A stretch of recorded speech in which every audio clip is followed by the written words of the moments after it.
dengan mengucapkan Bismillahirrahmanirrahim, kegiatan pembekalan program wirausaha mahasiswa Politeknik Negeri Jakarta dengan ini dinyatakan dibuka. Terima kasih.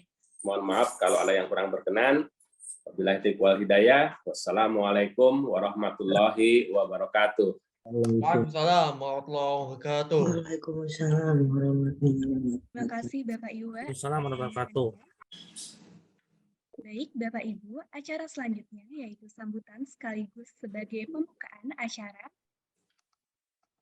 Oleh sebab itu, marilah kita melakukan sesi foto bersama. Pada operator, mohon bantuannya.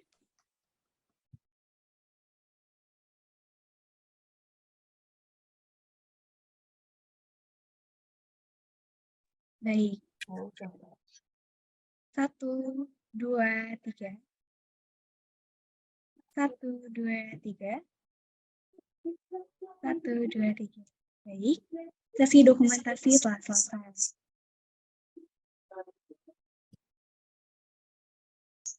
Pembekalan program mahasiswa wirausaha dilakukan dalam rangka membantu rencana persiapan hingga pengembangan usaha para mahasiswa. Oleh karena itu, pada pembekalan kali ini, Politeknik Negeri Jakarta mengundang 3 narasumber, yaitu Bapak Eko. Selamat pagi Bapak Eko. Bapak Eko akan memaparkan materi sesi pertama terkait motivasi berwirausaha dan menjadi wirausaha sukses, yang akan dimoderatori oleh Bapak Imam Haryadi Sasongko. Kepada Bapak Imam dipersilahkan. Terima kasih. Assalamualaikum warahmatullahi wabarakatuh. Waalaikumsalam warahmatullahi wabarakatuh. Waalaikumsalam warahmatullahi wabarakatuh. Ya, yang saya hormati satu, Ibu Wadir 3, para kajur, KPS, dan dosen kewirausahaan. Pada hari ini kita menghadirkan Bapak Eko Putro Sanjoyo, di mana Pak Eko ini kelihatannya selama ini setahun sekali ulang tahun di kampus PNJ. Iya. Pak Eko Putro Sanjoyo adalah alumni PNJ tahun 85 ya Pak Eko ya? 83 Pak masuknya. Alumni tahun lulusnya 85 ya? 86. 86 ya. Waktu itu namanya masih Politeknik UI ya.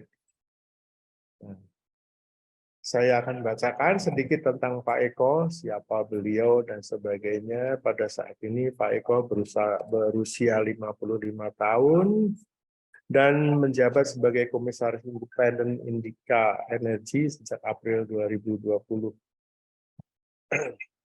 Kemudian dia juga merupakan Ketua Komite Audit Trace and Compliance Indika Energi sebagaimana dimaksud dalam keputusan Dewan Komisaris. Beliau pernah menjabat sebagai Menteri Desa Pembangunan Daerah Tertinggal dan Transmigrasi Republik Indonesia pada tahun 2016 sampai Oktober 2019. Kemudian sebelumnya beliau pernah menjabat sebagai Direktur di PT Sirat Produce Tbk, Direktur Utama ya. Kemudian Wakil Direktur Utama dan CEO dari General Manager-nya juga pernah menjabat sebagai Dirut PT Humpus. Sekarang beliau ada di depan kita dan akan memberikan motivasi berwirausaha dan menjadi wirausaha sukses. Nah, dari sini semoga angka wirausaha kita yang sampai saat ini jeblok di angka 3,2% populasi penduduk Indonesia mungkin bisa ditingkatkan, siapa tahu dengan adanya sumbangan dari PNJ kita bisa tingkatkan menjadi sekitar 5% gitu Pak Eko ya. Ini adalah kebahagiaan kami bersama untuk membawa adik-adik menjadi wirausaha sukses di tahun-tahun yang akan datang. Nah, sesi ini akan terdiri dari 2 sesi. Yang pertama adalah penjelasan dari Pak Eko. tentang bagaimana motivasi berwirausaha dan menjadi wirausaha sukses selama 45 menit. Nah, kemudian kita bisa tanya jawab di situ selama 45 menit berikutnya. Jadi sesi ini nanti akan lebih kurang 1,5 jam. Demikian yang bisa saya sampaikan, dan kepada Pak Eko Putro Sanjoyo, saya nyebutnya Mas Eko Putro Sanjoyo harusnya. Dipersilakan, monggo. Silakan. Terima kasih Pak Imam. Yang saya hormati Pak Iwa. Pak Iwa itu guru saya, guru yang paling baik, yang kalau kita lagi down waktu itu karena di Politeknik pressure-nya tinggi sekali, beliau yang paling disukai mahasiswa karena beliau bisa memberikan semangat kepada mahasiswa, terutama di jurusan elektronika ya waktu itu. Yang saya hormati juga Ibu Nunung. Ibu Nunung juga yang menginspirasi saya untuk memulai satu startup di bidang kuliner bersama teman-teman angkatan teman-teman alumni Politeknik yang rata-rata sudah memasuki usia pensiun supaya kita nggak jadi pengangguran lah ceritanya. Kemudian yang saya hormati juga Pak Imam tentunya sebagai narasumber, Pak Nur Hasim, seluruh dosen yang hadir pada acara ini, seluruh narasumber yang nanti kita mudah-mudahan bisa dengar pengalamannya yang bisa menginspirasi kita semuanya. Para alumni yang hadir di acara ini juga, saya lihat banyak alumni yang hadir juga, dan tentunya para mahasiswa yang kita harapkan seperti disampaikan oleh Pak Imam tadi bisa menjadi calon pengusaha sukses di Indonesia nanti. Saya agak nervous nih berhadapan dengan calon pengusaha sukses di masa yang depan nanti nih. Kalau boleh saya mulai sharing screen-nya Pak ya. Silakan, mari.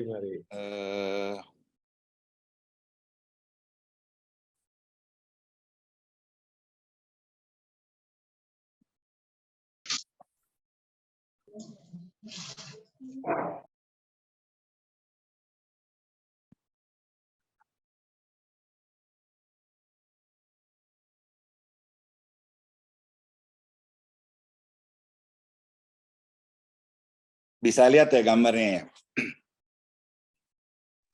Bisa Pak. Bisa Sudah jelas ya? Pak Eko. Oke. Kebetulan minggu ini saya agak sibuk sekali, jadi saya baru menyiapkan presentasinya tadi malam sampai jam 4 pagi gitu. Jadi minta maaf kalau ada kekurangan di sini sana, matanya agak sembab. Untungnya dulu udah dibiasakan tidur sampai pagi waktu kuliah di Politeknik, kebiasaan itu jadi masih ke bawah sampai sekarang. Terutama Pak Iwa kalau ngasih tugas banyak sekali waktu itu. Jadi saya akan sharing mengenai merintis usaha baru atau menjadi wirausahawan baru. Nah kalau kita perhatikan seperti Pak Imam katakan di Indonesia baru 3% ya Pak Imam ya jumlah entrepreneur di Indonesia ya. Dan memang di dunia juga cuman nggak sampai 6%, tepatnya sekitar 5,7%. Ini data yang saya dapat di tahun 2020. Pada saat itu penduduk dunia masih 7 billion, sekarang sudah 8 billion. Jumlah entrepreneur atau jumlah wirausahawan di dunia itu hanya ada 400 juta atau 5,7%. Jadi jumlah wirausaha memang jumlahnya tidak banyak gitu. Jadi kalau kalian mau jadi wirausaha, nomor satu kalian tidak bisa benchmarking diri kalian dengan orang rata-rata. Karena wirausaha itu bukan orang rata-rata, memang orang unik yang cuma sedikit, yang behaviornya, cara berpikirnya tidak sama dengan orang rata-rata. Jadi kalau kalian benchmarking diri kalian dengan orang rata-rata, jangan pernah mimpi menjadi wirausaha, karena kalian nanti akan kecewa, tidak punya passion, pressure-nya tinggi, kalian tidak siap untuk itu. Jadi nomor satu kalau kalian mau jadi entrepreneur, kalian harus jangan benchmarking diri kalian seperti yang orang rata-rata lakukan. Itu dulu nomor satu. Ya. Di Indonesia 3% masih lebih sedikit dari rata-rata penduduk dunia. Kalau di dunia rata-rata entrepreneur itu jumlahnya kira-kira 5,7%. Nah, kita dihadapkan satu pilihan, mau jadi pengusaha atau menjadi profesional. dua-duanya juga bisa memberikan masa depan yang bagus kalau kita benar-benar serius gitu ya. Saya mulai karir saya sebagai profesional sampai saya belajar, dapat pengalaman, mendapatkan kesempatan, karena performanya baik, mendapatkan share dari pemilik perusahaan di mana saya bekerja, sampai suatu saat kita kongsi sama beberapa teman-teman membentuk perusahaan sendiri, dan untuk supaya saya bisa tua punya teman dengan teman-teman alumni Politeknik, saya juga barusan 6 bulan yang lalu merintis satu startup bersama teman-teman anak-anak Politeknik. Jadi apa sih coba pro konnya dari antara pengusaha dengan profesional ya? Kalau pengusaha tentunya memiliki resiko besar, karena kita harus memulai usaha dengan satu modal, kalau kita tidak berhasil ya modalnya hilang. Kalau profesional risikonya lebih kecil. Jadi kalau kita gagal, kita tidak mungkin uang kita hilang. The worst case kita paling dikeluarkan dari perusahaan gitu. Tapi jarang sekali kita kalau salahnya tidak terlalu atau tidak ada masalah integritas kita dikeluarkan di perusahaan. Paling cuma dimarahi atau ditegur atau dikasih peringatan dan lain sebagainya. Menjadi pengusaha atau menjadi entrepreneur atau menjadi wirausahawan itu memerlukan modal. Modal itu tidak harus duit. Bisa satu skill di mana kalian punya modal untuk meyakinkan orang, sehingga orang mau menanamkan modalnya di kalian. Atau bisa dengan uang sendiri dari mulai kecil, lama-lama menjadi besar. Jadi modal tidak harus uang. Kalian punya ide yang unik, yang orang lain suka, dan kalian bisa punya kemampuan meyakinkan pemodal itu akan memberikan modal untuk mendanai usaha kalian. Profesional itu profesional itu pekerja ya, pekerja profesional ya. Tidak memerlukan modal, tapi hanya memerlukan kalian bekerja, kalian dapat gaji setiap bulan. Kemudian pengusaha tidak mempunyai penghasilan tetap ya, karena income kalian tergantung dari berapa keuntungan kalian dan berapa dari keuntungan yang bisa di-share ke kalian sebagai dividen atau sebagai gaji kalian sendiri di perusahaan yang kalian bentuk tersebut. Jadi bisa naik turun. Kalau perusahaannya rugi, otomatis kalian tidak bisa mendapat dividen atau tidak bisa membayarkan gajinya kalian sendiri gitu. Kemudian kalau profesional tentunya mempunyai penghasilan tetap. Jadi lebih dalam hal penghasilan lebih stabil lah. Tapi ya penghasilannya ketaker gitu. Kalau perusahaan, kalau untungnya besar ya kalian bisa dapat dividennya besar atau kalian bisa menentukan gaji kalian yang lebih besar. Itu yang tidak bisa dilakukan oleh profesional, karena profesional gajinya ditentukan berdasarkan standar yang berlaku di perusahaan. Sebagai pengusaha kalian bekerja sendiri. Kalian tidak mempunyai bos. Kalian tidak ada yang mengawasi. Jadi kalau kalian tidak mempunyai passion, tidak mempunyai komitmen, kalian males, ya kalian nggak ada yang mengingatkan, tahu-tahu perusahaannya nggak berjalan dengan baik dan bangkrut, kalian jadi nggak punya apa-apaan gitu.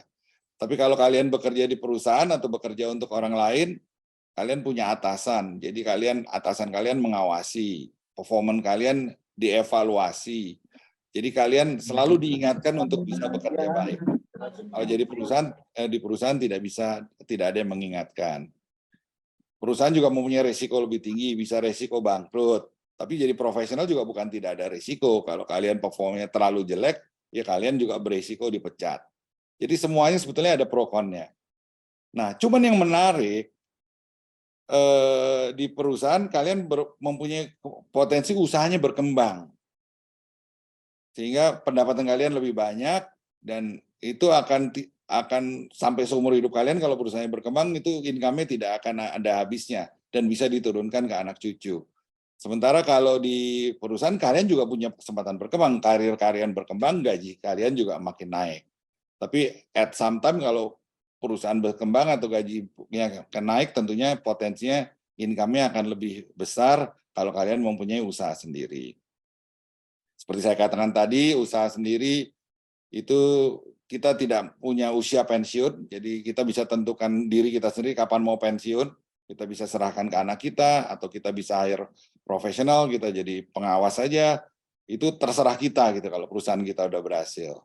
Sementara kalau jadi profesional, at some time kalian harus pensiun gitu. Ini problem paling besar dari setiap profesional atau setiap pekerja. Karena begitu pensiun, kalian tidak ada income. Tentunya selama bekerja kalian bisa menabung lah ya. Tapi jangan salah, orang income-nya makin gede, lifestyle-nya juga adjusted gitu. Jadi pengeluarannya juga makin besar gitu. Tentunya kalian masih bisa nabung, tapi pada saat kalian pensiun, kalau kalian tidak adjust, kalian punya lifestyle, itu nggak akan cukup uang tabungannya untuk apa namanya membiayai hidup kita dengan lifestyle kita sampai kita mati gitu ya. Atau pada saat kita pensiun, kita mulai adjust kita punya lifestyle gitu. Itu yang banyak orang pada saat pensiun mengalami masalah karena harus mengadjust kita punya lifestyle ke yang lebih rendah gitu kan. Kalau nggak akan cukup sampai nanti kita tua nanti gitu. Nah kalau kita punya perusahaan sendiri, kita nggak ada pensiun. Jadi walaupun kita udah tua, kita udah mau istirahat, tapi income dari perusahaan itu masih ada gitu. Dan income perusahaan itu makin besar atau nggak makin besar tergantung bagaimana kita membina manajemen di perusahaan itu. Usahanya kita juga bisa turunkan ke anak cucu, sementara kalau kita pensiun dari perusahaan, practically kita sudah keluar dari perusahaan, jadi kita tidak ada income lagi. Gitu. Makanya ada banyak kasus post-power syndrome setelah pensiun. Nah, ini pro and con-nya antara dunia usaha, apa menjadi pengusaha atau menjadi profesional. Nah, lantas dari statistik tuh, kenapa sih orang menjadi pengusaha? Alasannya apa orang menjadi pengusaha? Yang pertama memang meneruskan usaha keluarga, itu yang paling rata lah ya. Jadi kalau bapaknya pengusaha, bapaknya kepengen anaknya meneruskan, jadi anaknya suka atau nggak suka dipaksakan untuk meneruskan usaha keluarga tersebut. Nah hal-hal yang kayak gini kalau anaknya ada passion, perusahaannya itu yang di running oleh anaknya akan bisa menjadi besar. Tapi kalau anaknya tidak ada passion atau tidak menyukai bidang usahanya, biasanya perusahaannya akan pelan-pelan performanya akan menurun. Alasan kedua, orang menjadi pengusaha karena nggak bisa mendapatkan pekerjaan, cari kerjaan susah, karena tidak ada pilihan, mereka mesti mulai berusaha sendiri, mulai dari kecil. Tapi kalau dapat passionnya, usaha yang kecil itu lama-lama bisa menjadi besar. Tapi kalau nggak dapat passionnya ya mereka sekadar mengisi pekerjaan aja untuk sekadar menyambung hidup gitu. Nah ini yang tidak kita harapkan dari seorang wirausahaan atau entrepreneur.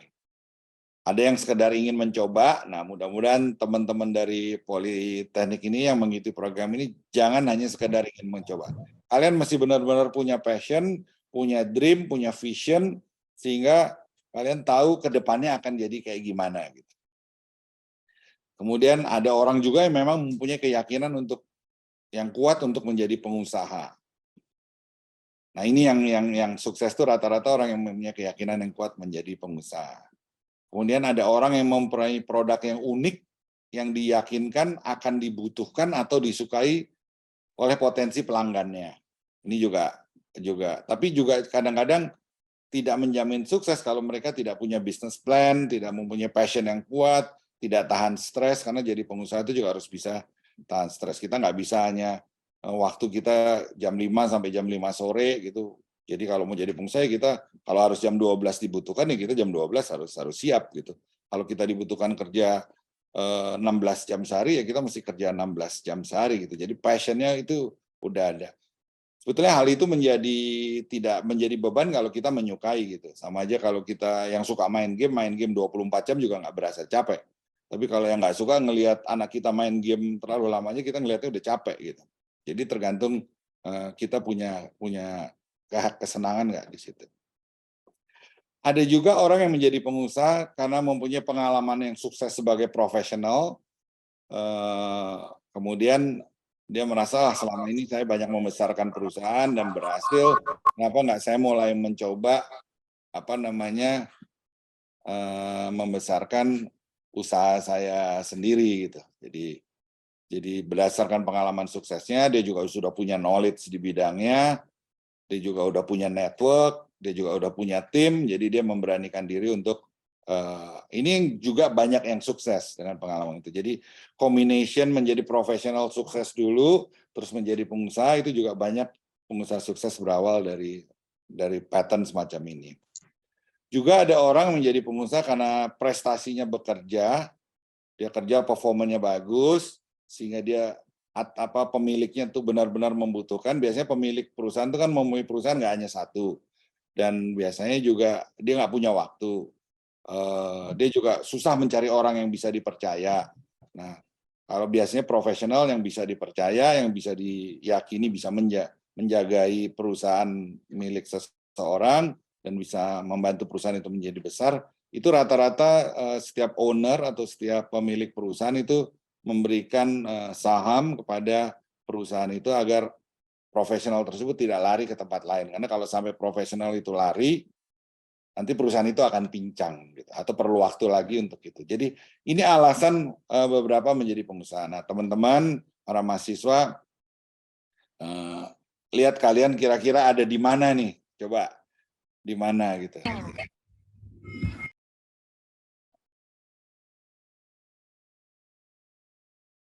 Terus, nah pada saat kita sudah memutuskan untuk menjadi pengusaha, kita mesti ingat filosofinya berusaha atau filosofinya of doing business ya. Jadi the idea of doing business is to make money. Itu kalian mesti ingat itu.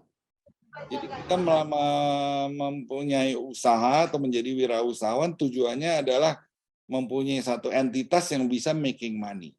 Tujuannya bukan untuk membuat barang bagus, tujuan utamanya bukan untuk jualan banyak, bukan untuk disenangi customer, bukan, tapi tujuannya harus make money. Bahwa untuk make money kalian harus membuat barang bagus. Harus membuat, nggak tentu bagus, kalian harus mempunyai barang yang unik. Unik itu bisa bagus, bisa murah misalnya. Jadi barang yang murah walaupun nggak bagus disukai orang. Contohnya budget airline lah. Budget airline itu kan kita sering dengar sering telat, sering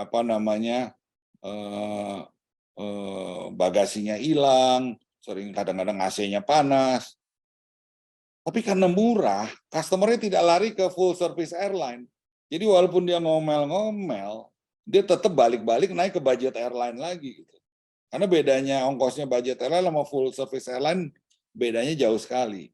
Nah, tapi budget airline itu gimana making money gitu.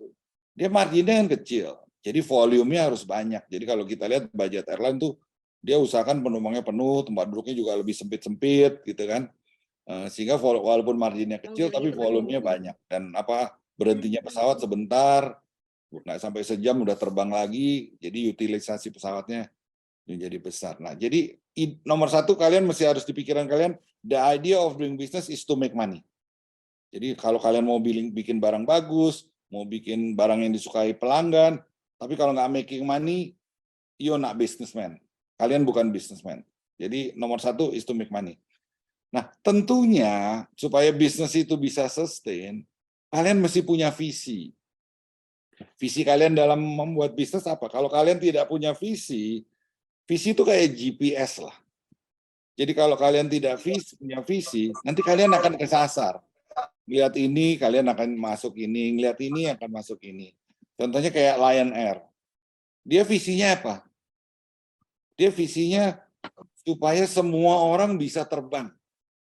Karena Pak Rusdi Kirana, teman baik saya, itu pemilik dari Lion Air, tahun 1991, dia masih jadi calo tiket di Airport Soekarno-Hatta. Dia juga bukan sarjana waktu itu ya. Dia dari pengalaman dia sebagai calo penjual tiket di Soekarno-Hatta, dia ngelihat ongkos pesawat mahal banget. Pesawat dulu sewana-wana lah, karena saingannya sedikit kan airline yang ada. Jadi akhirnya dia punya dream, satu saat saya kepengen punya perusahaan pesawat terbang yang murah, yang semua bisa terbang. Benar, satu saat dia ditawarin untuk bikin pesawat sama customer dia, pejabat Departemen Perhubungan. Dia juga bingung juga begitu ada kesempatan dapat izin, tapi kan dia nggak punya duit. Waktu itu dia masih jadi penjual tiket. Akhirnya dia pinjam duit 1 miliar untuk sewa satu pesawat. Nah, karena dia bikin harganya murah dan utilisasinya bagus, sehingga dia bisa untung, walaupun harganya murah, tapi untungnya cukup besar karena volumenya besar. Dalam waktu beberapa tahun dia udah nyewa 40 pesawat. Nah, waktu itu dia dapat momentum, ada 9/11 di Amerika, sehingga perusahaan Boeing susah jualan pesawat di Amerika. Dia ditawarin kredit dari Boeing untuk membeli pesawat. Nah, sekarang Lion Air yang perusahaan awalnya dimiliki oleh penjual tiket tahun 1991 jauh lebih besar dari perusahaan nasional yang sudah berdiri dari tahun 1945. Sekarang perusahaan nasional kita mungkin hanya setelah COVID nih agak goyang, hanya memiliki 40 pesawat. Lion Air sekarang memiliki 300 pesawat dengan komuter order sampai tahun 2025 600 pesawat. Dan dia bukan hanya punya perusahaan di Indonesia, satu perusahaan aja ada. Lion Group itu ada Lion, Batik, Wing, Superjet Air. Di Malaysia juga ada Malindo, di Thailand juga ada Lion Thailand. Nah, jadi masih visinya jelas. Jadi pokoknya harus murah. Jadi dia nggak ketarik tuh bikin private jet, makanya dia sempat mencong bikin private jet, akhirnya karena berlawanan sama visinya, akhirnya dihapus juga private jetnya. Karena dia visinya harus jualan murah. Yang kedua, memiliki produk yang unik yang inline dengan visinya tersebut. Kata kuncinya produk yang unik. Unik itu bisa bagus, sehingga kita bisa jual mahal, orang beli, karena nggak ada pilihan. Tentunya marketnya juga market yang high class, atau bisa murah. Ya, yang mungkin nggak terlalu bagus. Kalau kita naik ke pesawat budget kan ya agak sempit-sempit lah, tapi ada market di situ, orang pengen naik pesawat, jadi ya sempit-sempit mereka mesti pay lah gitu kan, tapi murah jadi semua orang bisa itu, atau bisa yang volumenya besar, atau bisa apa, kita yang mesti punya uniknya. Kalau kita punya produk yang nggak unik, yang sama kayak ada di pasar, padahal kita produk baru, produk kita nggak akan dilirik. Jadi supaya kita bisa dilirik, produk kita masih unik. Kayak sekretaris saya, Paramita, bisa lihat di Instagramnya. Itu sekarang dia sukses, jadi dia mulai bikin keripik. Saya sempat interview di podcast saya, kenapa bikin keripik? Keripik kan udah banyak. Nah, karena dia punya uniknessnya, dia selebgram. Dia punya follower banyak, dan followernya itu die hard sama dia. Kedua kali dia bikin produknya yang rasanya tuh dan kemasannya demikian rupa yang disukai oleh followernya dia gitu, karena dia tahu karakternya. Sekarang kalau nggak salah dia jualan keripiknya itu udah ratusan juta hanya melalui media sosial aja itu. Itu contohnya, jadi mesti punya unik. Yang ketiga juga karena ini perusahaan kalian sendiri, kalian nggak bisa hitung-hitungan sama diri kalian sendiri. Kalian masih bekerja super keras. Kalian masih nanti suatu saat begitu kalian makin besar, kalian juga punya pegawai. Kalau kita kerja super keras, kalian bisa memberi contoh ke pegawai kita bahwa kita kerja keras. Jadi nggak ada reason untuk anak buah kita juga nggak bekerja super keras. Nah, dan yang paling penting dalam kalian mau mulai satu usaha, kalian mesti punya business plan. Karena kita nggak bisa kerja on the kita mulai aja deh, nggak ada planning, nggak ada apa, itu nanti kalian akan keteter, begitu ngadepin masalah kalian akan tergopoh-gopoh, nggak. Padahal masalah itu kadang-kadang memang expected harus terjadi gitu, kita nggak mungkin memulai satu usaha bisa langsung sukses. Nah, di business plan tuh di dalamnya apa aja? Di dalamnya harus ada product development plan, marketing plan, financial planning, human resources planning, dan lain sebagainya. Jadi ada man, method, machine, money gitu ya. Yang tentunya yang paling penting dalam business plan itu harus dipastikan kalian mesti bisa punya produk, yang penting yang bisa dijual. Mau bagus, mau jelek, mau murah, mau mahal, yang penting bisa dijual. Kalau produk yang kalian punya itu tidak bisa dijual, don't even think about started gitu. Jadi jangan even think untuk memulai usaha kalian gitu. Jadi nomor satu, kalian mesti yakin produk itu bisa dijual. Nah, itu kalian nanti mesti disimulasiin produk itu bisa dijual atau enggak. Yang kedua, mesti memastikan atau meyakinkan bahwa produk tersebut bisa bersaing. Apa yang membuat orang suka produk kita di samping produk yang ada? Kecuali kalau kalian bikin produk yang belum ada, yang baru sekali. Tapi itu juga, kenapa orang mau mencoba produk yang baru misalnya? Nah, itu kalian mesti yakin dulu sebelum kalian mulai. Karena banyak usaha mulai hanya dengan semangat, hanya ngelihat sisi positifnya aja, tidak dibuat simulasi, tidak dibuat business plan, akhirnya di tengah jalan gagal. Juga yang paling penting adalah memastikan bahwa produk tersebut mempunyai keuntungan, karena balik-balik, the idea of doing business is to make money. Kalau kita usaha nggak ada untung, dari mana kita bisa make money kan? Mempunyai keuntungan. Keuntungan itu bisa di-drive dari 3 faktor. Yang pertama adalah memastikan harga jualnya bagus. Atau kalau harga jualnya nggak bagus, kalau marginnya kecil, volumenya besar. Karena profit yang bagus penting untuk membuat startup. Kalau kalian membuat startup dengan profit yang kecil, usaha kalian tidak akan berkembang. Karena kalian tidak mempunyai ekses uang untuk membesarkan usaha kalian. Jadi buat bayar gaji aja udah pas-pasan ya. Usahanya tahun ini segitu, tahun depan segitu, 10 tahun lagi segitu, 100 tahun lagi kalau kita masih hidup ya cuma segitu aja. Tapi kalau keuntungannya besar, uangnya kita bisa sisihkan untuk marketing, sehingga penjualannya bisa lebih banyak. Uangnya kita bisa sisihkan untuk business development, untuk R&D, sehingga produk kita akan banyak. Uangnya kita bisa sisihkan untuk meng-hire profesional, karena begitu perusahaan makin besar, kita juga butuh orang yang kualitasnya makin besar, kita harus meng-hire orang atau mempekerjakan orang dengan gaji tinggi. Jadi mesti memastikan perusahaannya mulai mempunyai keuntungan yang decent, yang relatif baik gitu. Kalau membuat startup keuntungannya, projectionnya nggak baik, jangan dimulai karena kalian akan kerja bakti, kalian akan membuang-buang waktu kalian, karena kalian tidak akan bisa berkembang dengan merunning usaha yang keuntungannya pas-pasan gitu ya. Nah, ini penting nih harus diingat sama mahasiswa. Yang ketiga, yang terakhir, yang paling penting adalah memanage cash flow. Ya, kadang-kadang dalam memulai usaha itu tidak langsung untung, bisa rugi terus. Tapi sesuai dengan projection kita lah, kita udah expect misalnya 6 bulan pertama rugi. Jadi kita nggak stres kalau kita udah bikin business plan-nya, udah bikin financial plan-nya, karena expected. Tapi yang paling penting, selama 6 bulan kita rugi itu cash flow kita ada. Sampai perusahaan kita untung, cash flow kita masih ada. Cash flow itu kayak darah. Kalau darah habis ya mati kita. Jadi kalau perusahaan cash flow-nya habis, mati. Dan perusahaan waktu untungnya besar, kalian juga jangan di-spend terus untuk investasi, untuk ekspansi besar-besaran. Kalian masih alokasian karena usaha itu kadang bisa naik, kadang bisa turun gitu. Banyak faktor lah. Misalnya tiba-tiba ada COVID, semua usaha terdistrupsi. Banyak perusahaan yang tutup karena dia ekspansi terlalu besar, utangnya terlalu besar, cash flow-nya nggak cukup. Sehingga pada saat income-nya turun, cash flow-nya negatif, ya perusahaannya akan tutup. Dan biasanya kalau perusahaan sampai kekurangan cash flow itu kalau toh mau dijual harganya juga dibanting. Misalnya value-nya 10, kalian cuma akan dibeli dengan harga cuma 2 atau 3 aja gitu. Jadi cash flow itu penting sekali. Jadi kalian mesti harus bikin financial plan yang memastikan bahwa dalam modeling kalian itu cash flow-nya cukup. Terus membentuk manajemen tim.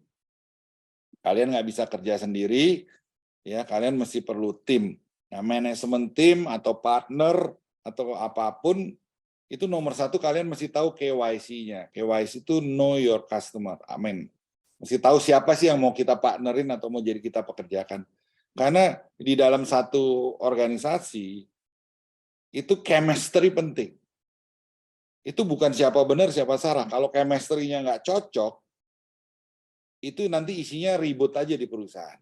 Kalau visinya nggak sama, isinya ribut aja. Yang satunya pengen perusahaannya gede, yang satunya kepengen dividen dibagi dihabisin, itu visinya nggak sama, yang ada ribut aja. Nah kalau satu perusahaan ribut terus, itu perusahaan itu nggak akan besar dan energi kalian akan habis untuk manage orang-orang, dan nanti akan terlalu banyak politik di dalam perusahaan itu yang tidak produktif lah.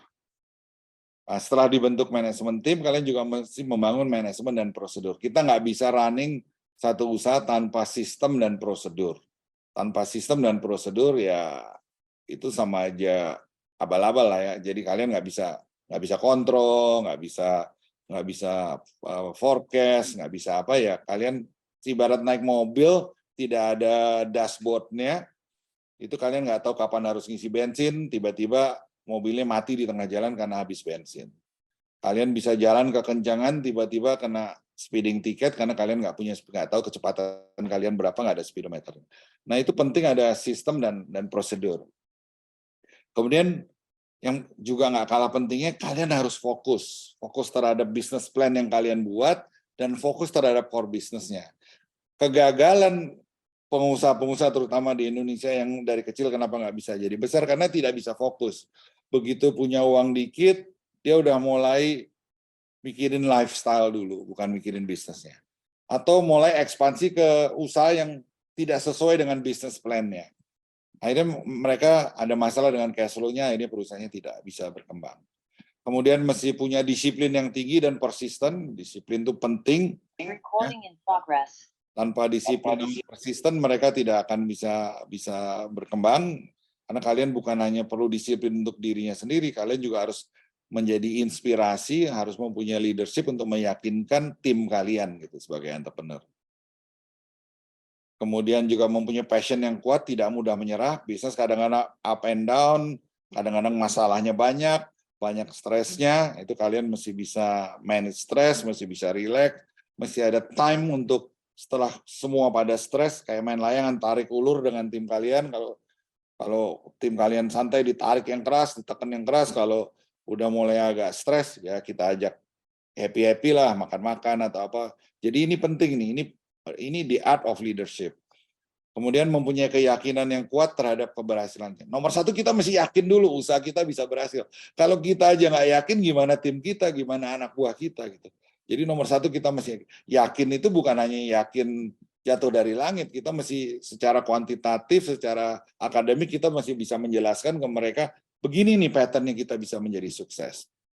Ya, tentunya harus mempunyai leadership terhadap stakeholder-nya. Oh, nggak mau pindah.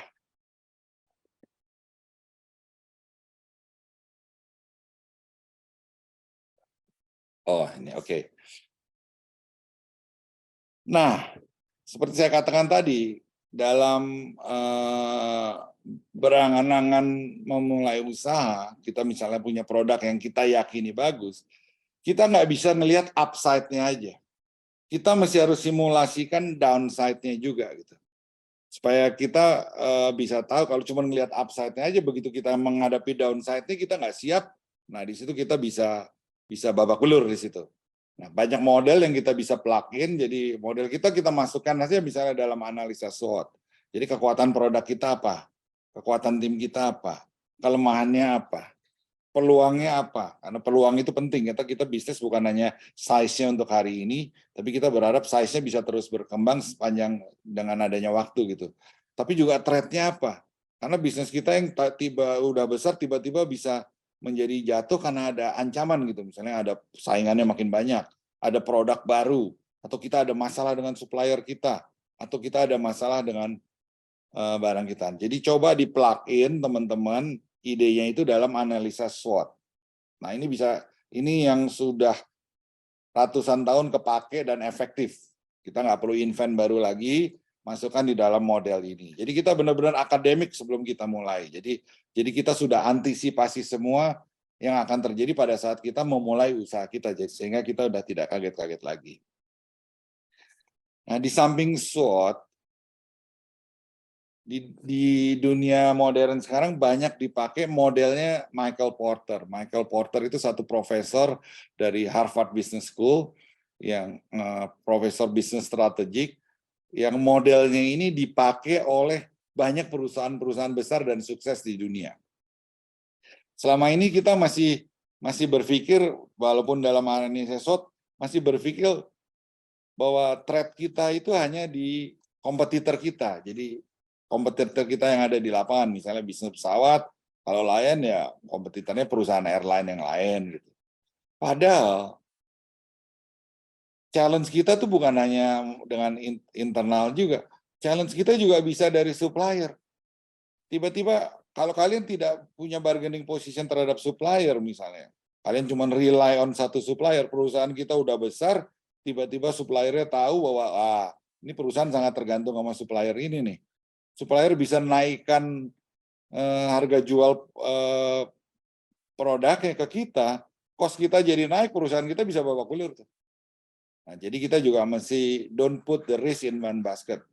Jadi kita mesti lihat suppliernya juga jangan hanya satu, karena kalau satu kita put in the basket, mereka bargainingnya lebih kuat dari kita, itu mereka bisa menjatuhkan kita juga gitu. Itu sifat manusia. Kalau ada kesempatan, kenapa nggak nggak dicoba gitu. Nah, kemudian juga terhadap pemain baru gitu. Karena bisnis bagus, biasanya ada gula, ada semut, akan ada pemain baru. Kita harus lihat apakah barrier to entry-nya untuk masuk ke industri gampang atau enggak. Kalau gampang ya kita siap-siap akan banyak pemain baru begitu melihat kita sukses gitu ya. Kemudian perlu economic of scale nggak? Kalau nggak perlu economic of scale, kecil-kecil orang bisa masuk ya akan lebih banyak lagi pemain baru yang masuk gitu. Perlu ada brand loyalty nggak? Nah makanya ini dalam membangun bisnis ini kita perlu kembangkan barrier to entry-nya sehingga orang nggak gampang masuk. Kita perlu cepat besar sehingga kita punya economic of scale sehingga cost kita bisa lebih murah. Kita punya brand loyalty, kita punya capital requirement dan lain sebagainya. Yang tidak kalah penting yang harus kita perhatikan adalah threat dari substitute product. Karena misalnya dulu Nokia adalah pemain telepon terbesar di dunia. Tiba-tiba kenapa sekarang Nokia hilang dari peredaran? Karena telepon kalau dulu hanya buat telepon sama SMS. Sekarang telepon jadi smartphone, nggak ada lagi telepon yang cuma buat telepon sama SMS. Nokia telat dalam mengembangkan smartphone. Akhirnya Nokia kegerus sama iPhone, sama Android, kayak Samsung, kayak produk-produk Android lainnya. Jadi kayak dulu orang beli kaset, beli CD. Sekarang nggak ada lagi orang jualan CD, jualan kaset. Karena sekarang ada streaming. Itu kan ada substitute produknya. Nah, perusahaan-perusahaan kaset yang tidak cepat mengantisipasi ya bangkrut. Ya. Dan yang terakhir adalah bargaining. Nah, ini yang harus diperhatikan. Masukkan bisnis model kalian, produk kalian dalam modelnya Porter ini sehingga kalian bisa antisipasi. Ini ada waktunya sedikit ya. Saya masih punya berapa menit lagi Pak Imam? Sekitar 4 menit Pak. 4 menit. Ini filmnya sendiri 4 menit. Ini saya kasih contoh Elon Musk lah ya. Elon Musk itu yang sekarang menjadi orang paling kaya di dunia. 20 tahun yang lalu, dia immigrate dari South Africa ke Kanada. Kakak beradik nih keluarga Musk. Karena dia nggak punya duit banyak, dia membuka usaha, dia ahli bikin software. Karena waktu di South Africa dia banyak jualan software untuk game. Nah, dia South Africa pengalaman kesempatannya kecil, dia lari ke North America, mulai dari ke Kanada, dia membuat software. Tapi dia tidak, karena nggak punya uang, dia tidak sewa apartemen untuk tidur, tapi dia sewa kantor kecil, dia tidur di kantornya itu. Dia kerja 7 hari sampai semalam, seminggu. Nah, ini teman-teman lihat, 4 tahun kemudian dari dia bikin coding itu bisa menjual softwarenya namanya Zip2 dengan harga $300 juta. Jadi dia stages. Jadi mulai dari yang kecil. They work very hard. That's the thing I would say particularly if you're starting a company. And I mean, if you do simple math, say like, okay, if somebody else is working 50 hours and you're working 100. Dia bilang kalau orang bekerja 50 orang biasa, dia kerja 100 jam satu minggu.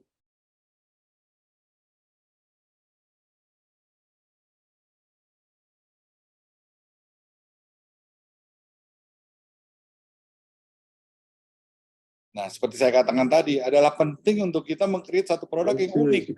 Kalau produk kita sama yang tidak ada pasaran, ngapain orang beli produk kita yang masih baru? Orang pasti akan stick, akan terus memakai produk-produk yang mereka udah biasa. Jadi dia bikin mobil listrik. Dia nggak hanya bikin sekadar mobil listrik. Kenapa Tesla bisa booming? Dia bikin mobil listrik, tapi yang horsepower di atas 500 horsepower. existing marketplace. Kalau mobil biasa 0 sampai 100 mungkin bisa 10 detik, Tesla mau 0 sampai 100 cuma 2,8 detik. Lebih cepat dari supercar seperti Ferrari, seperti Lamborghini. Tapi dengan harga yang jauh lebih murah dari Lamborghini dan Ferrari. Karena dia pakai listrik, jadi lebih murah. Makanya orang dan orang menganggap Tesla itu perusahaan mobil. Salah, karena Elon Musk ahlinya di software. Tesla itu adalah perusahaan software yang ditaruh di mobil. Jadi dengan 1000 horsepower, mobil orang biasa bisa nyupir karena diatur sama software. Bahkan Tesla sekarang mobilnya sudah autonomous karena diatur sama software, tanpa disupirin sendiri, dia bisa nyupir sendiri.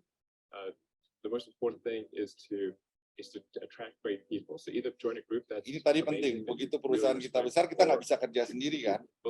Kita mesti harus attract good people. Yang membuat perusahaan itu besar adalah orang. Nah, tentunya orang-orang yang bagus. Kalau orang-orang yang nggak bagus akan menjadi beban.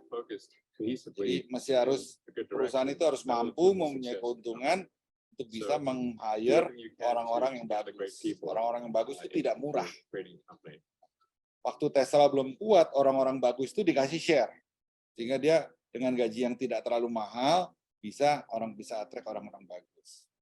Then I'd say focus on signal over noise.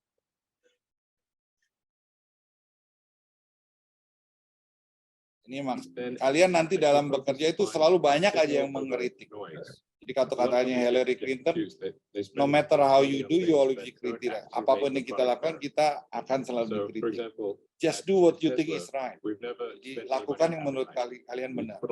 Jadi noise nggak usah didengerin, tapi kalian juga mesti mendengar kritik. Jadi mesti dibedakan antara kritik sama noise. I think that's the way to go. So for any given company, just keep thinking about, are these efforts that people are expending, are they resulting in a better product or service? And if they're not, stop those.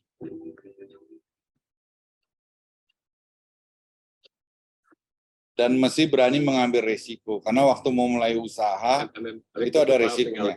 Elon Musk waktu membuat SpaceX itu idenya adalah sekarang kan meluncurkan satelit itu mahal. Kenapa mahal? Karena roketnya sekali pakai hilang di ruang angkasa atau jatuh ke laut, dibuang nggak bisa dipakai lagi. Tesla dengan kemampuan softwarenya bisa membuat roket yang sudah mau habis bensinnya itu tidak dibuang ke ruang angkasa, tapi bisa darat lagi di bumi. Nah, itu sulit kalau bukan tanpa software. Sekarang dengan komputer yang sudah canggih, tentunya itu bisa. Dan awal-awalnya itu semuanya meledak. Dia berani take risk. Tapi dia udah punya uang ya. Cash flow-nya udah dia siapkan. Pada saat ini meledak berapa kali, perusahaannya tidak akan bangkrut. Nah, saya mau sharing sedikit tentang saya punya startup ya. Saya ada beberapa perusahaan, tapi saya mau sharing tentang startup. Startup ini saya bentuk bersama teman-teman di Politeknik. Jadi idenya adalah, kok ada feedback ya Pak? Idenya adalah umur saya udah menjelang 60, saya udah melewati usia pensiun, walaupun relatif saya cukup untuk memenuhi kebutuhan pensiun saya, tapi saya tidak mau tua itu sendiri nggak punya teman. Nah, makanya saya kumpulkan teman-teman Politeknik yang chemistry-nya sama, yang kita punya masa lalu, yang juga udah pensiun juga, untuk membentuk satu usaha. Tapi usahanya apa? Usaha ini terinspirasi dari Bu Nunung. Bu Nunung waktu itu bilang sama saya, Mas, ini warteg ini potensinya bagus gini-gini. Tapi saya juga tadinya ada rasanya, wah warteg. Saya biasa punya usaha kayak electric vehicle, pharmaceutical company, mining. Dengar warteg itu kayaknya tidak lukratif gitu. Tapi akhirnya karena Bu Nunung itu begitu bersemangat. Nah, ini penting nih, kalian mesti belajar dari Bu Nunung bagaimana meyakinkan orang sehingga orang menjadi percaya dan tertarik gitu. Bu Nunung tuh wah cerita terus ke saya tuh. Sampai akhirnya saya kurius juga. Akhirnya saya buka YouTube, saya buka itu. Ternyata warteg itu potensinya besar. Nanti saya tunjukkan ya. Nah, kenapa warteg? Karena satu murah, terjangkau. Ya, jadi semua orang makan. Jadi saya bikin riset, orang yang gajinya 10 juta, itu mereka spending makannya itu di bawah 20.000 per hari gitu. Nah, itu hanya bisa di warteg itu. Asal wartegnya bersih, menu makanannya banyak, saya pikir potensinya besar. Kemudian siap saji, pilihan menunya banyak. Potensi pasarnya sangat besar. Jadi di Jabotabek aja potensi pasarnya ada 5 juta orang setelah saya bikin riset untuk warteg tuh. Kalau di Indonesia, wah itu puluhan juta itu. Jadi potensinya besar. Jadi kuenya besar lah, jadi kita nggak takut banyak saingannya. Kedua, kalau kita nggak punya pengalaman, dengan saya diajarin sama Bu Nunung juga franchise sama itu. Nah, saya juga hubungin franchise yang Bu Nunung, hubungin franchise yang lainnya yang saya dapat dari YouTube. Kemudian ROI-nya besar. Yang paling penting, modal kerjanya kecil. Kalau kita buka usaha, kadang-kadang perlu modal kerja 2 bulan. Jadi kita punya menyiapkan cash flow untuk modal usaha 2 bulan. Warteg modal usahanya cuma 1 hari. Jadi satu warteg saya itu modal usahanya 3 juta, tapi bisa menghasilkan penjualan 100 juta 1 bulan. Dengan modal 3 juta. Karena modal kerjanya cuma 1 hari. Cash flow-nya baik. Nah, sejalan dengan GDP Indonesia yang meningkat, sekarang GDP Indonesia 1,4 triliun US dollar. Tahun 2050 akan menjadi 8 triliun US dollar. Jadi akan naik 8 kali lipat. Jadi kalau sekarang mungkin segmennya warteg hanya di Jakarta dan kota-kota besar, pada saat Indonesia GDP-nya udah 8 triliun US dollar, semua kota akan mampu untuk makan di warteg gitu. Jadi potensinya sangat besar. Penduduk Indonesia sangat besar. Sekarang penduduk Indonesia 270 juta, tahun 2050 akan 300 juta lebih. Bayangkan kalau semua kota mampu memulai warteg. Jadi potensi sangat dan bisa dikembangkan di setiap kota. Nah, ini teman-teman saya yang saya ajak waktu itu. Di sini ada satu yang nggak ada, kita bilangnya the gang of 6 gitu. Di sini cuma ada 5 karena waktu itu Lucky lagi ada acara jadi tidak bisa potret bareng. Jadi di sini ada Jahir ini yang paling semangat. Saya lihat Jahir itu kalau di alumni semangat sekali di koperasi. Luar biasa. Gitu. Nah, saya pikir saya butuh orang ini yang semangatnya luar biasa nih. Dan orangnya nggak hitung-hitungan, nggak hitungan waktu, nggak hitungan uang, nggak hitungan ini. Nah, ini sebagai model untuk jadi kandidat CEO saya. Tapi semua akan jadi CEO nanti karena perusahaan akan besar. Kemudian Adi, ini juga pengusaha juga, ya. Kemudian ada Lucky nggak ada di sini. Kemudian berikut bergabung juga Bustamin itu teman satu kelas saya. Jadi dia bukan hanya teman satu kelas saya di Politeknik, tapi dia teman saya dari SMP kelas 1 dulu. Jadi teman lama. Andes ini teman kuliah saya di Amerika, dia yang banyak membantu saya waktu saya baru datang. Saya nggak pernah dia nganterin saya, jemput saya di airport, nganterin saya ke supermarket, termasuk yang pertama kali ngajak saya nonton striptease di Atlanta ini. Terus dari sini kita sadar nggak mungkin nih kita orang tua bisa kerja. Satu, tenaganya juga udah terbatas, kita perlu itu, tapi kita belum mampu hire profesional gitu. Jadi kenapa nggak anak-anak kita yang baru lulus kita rekrut, kita ajarin dulu di sini. Nah, akhirnya kita hire anak-anak kita juga. Nah, setelah ini baru kita bikin nyoba satu dulu. Satu dulu, patungan mampunya berapa. Yang mampu 10 juta bayar 10 juta, yang mampu berapa bayar berapa. Sisanya saya yang nombokin. Nah, kita bikin warteg pertama di Duren 3. Ternyata hasilnya bagus. Begitu kita lihat, itu rata-rata di atas 3 juta salesnya. Jadi pendapatannya bisa di atas 10 juta sampai 15 juta per bulan. Nah, kalau investasinya 250 juta, itu nggak sampai 2 tahun kan sudah balik. Nah, terus saya bilang sama teman-teman, mau nggak kita gedein, kita jadiin satu startup, karena ini cash flow-nya bagus gitu. Nah, teman-teman bilang, gua nggak ada duit lagi kok. Kita udah ada satu contoh bagus, kita bisa cari pemodal atau kita bisa utang di bank gitu. Oke, pertamanya saya modalin dulu lah. Saya dedicate 3 miliar untuk bikin 10 warteg pertama deh. Setelah 10 warteg pertama kan kita bisa utang, jadi bisa jadi 20 kan. Setelah punya 20 bisa utang lagi jadi 40. Setelah 40 bisa jadi 80 dan lain seterusnya. Nah, kita bikin financial modelnya, Pak. Untuk meyakinkan teman-teman, kita bikin financial modelnya. Nah, ini kira-kira financial modelnya seperti ini. Jadi ini simulasi yang ini nih penjualan financial model untuk warteg, satu warteg 1 bulan. Jadi berdasarkan pengalaman Dulen 3 itu keuntungannya penjualannya 3 juta, keuntungannya bisa 1,5 juta. Jadi marginnya 50% ternyata warteg tuh, Pak. Gross margin ya. Nah, jadi kalau 30 hari salesnya kan bisa 90 juta nih.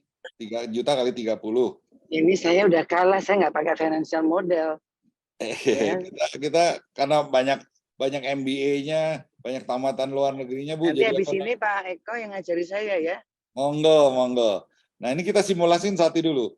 COGS kita segini karena kita harus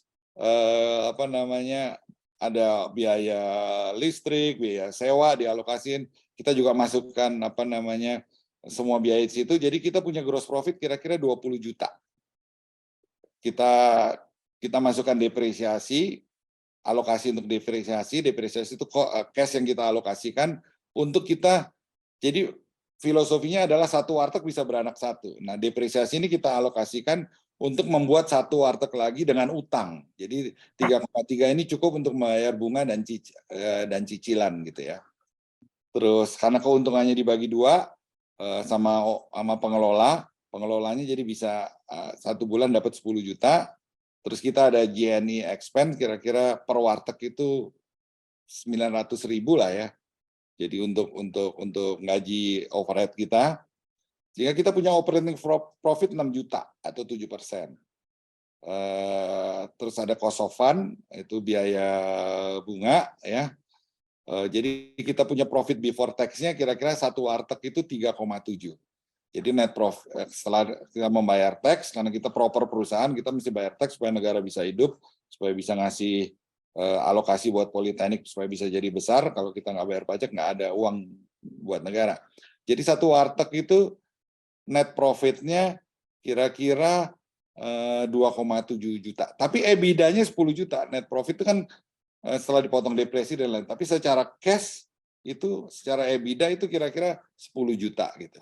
Nah, satu model ini kita masukkan dalam yearly model gitu. Jadi kita setelah rundingan sama teman, target kita yang realistik berapa? 1 tahun 20 gitu. Kita cuma berani 1 tahun 20 karena cari lokasi juga nggak gampang. Kemudian kita juga belum testing dengan utang itu cash flow-nya bisa atau enggak gitu.